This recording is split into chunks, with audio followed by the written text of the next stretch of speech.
Start. அனைவருக்கும் ஓம் நமச்சிவாய. இப்பொழுது நம்ம எங்கே வந்திருக்கோம்னா கொல்லிமலை அப்படின்ற இடத்துக்குள்ளே நம்ம வந்திருக்கோம். இந்த கொல்லிமலையில் நம்ம வந்து அர்ப்பளீஸ்வரர் சுவாமி தரிசனம் பண்ணணும். அதுக்கப்புறம் எட்டுக்கை காளியம்மனை தரிசனம் பண்ணணும்.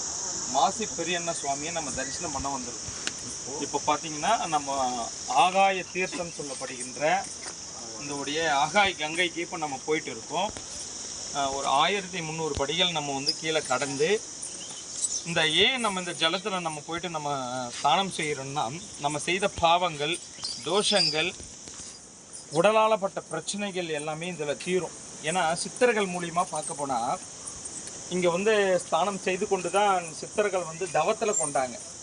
அந்த உடைய இப்போ பார்த்தீங்கன்னா அந்த அடிவாரத்தில் உடைய அத்தி மரம் இருக்கும்.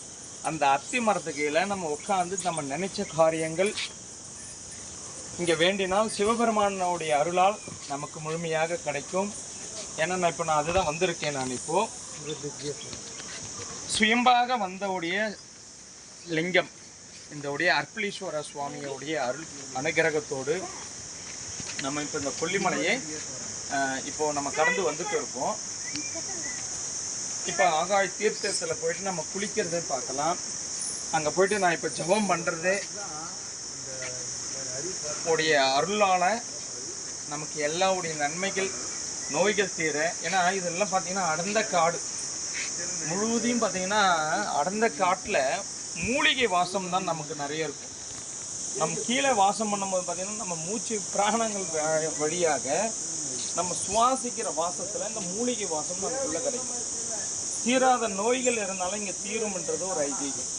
அதாவது இந்த கொல்லிமலைக்குள்ளே நம்ம வரோம். நம்ம மாதம் மாதம் வருவோம். இப்போ இந்த பதிவு ஏன் போடுறோன்னா எல்லா பக்தர்களுக்கும் கொஞ்சம் தெரிஞ்சுக்கணும் இதில் என்ன நடக்குது, இதோடைய கொல்லிமலைக்குள்ளே என்ன சுவாமி சொல்லுங்கன்னு சொல்லி கேட்டு இருந்தாங்க. அதுக்காக இந்த பதிவை நம்ம போடுறோம். முடிஞ்ச அளவுக்கு இந்த கொல்லிமலையில் தரிசனம் பண்ணுறதுக்கு பாருங்கள். இன்னும் நம்ம ஆகாய தீர்த்தத்தில் நம்ம குளிக்கிறத பார்க்கலாம். அதையும் பார்த்துட்டு அர்ப்பளீஸ்வர சுவாமியை நான் உங்களுக்கு பதிவு கொடுக்குறேன். எட்டுக்கை காளியம்மனுடைய பதிவும் நான் கொடுக்குறேன்.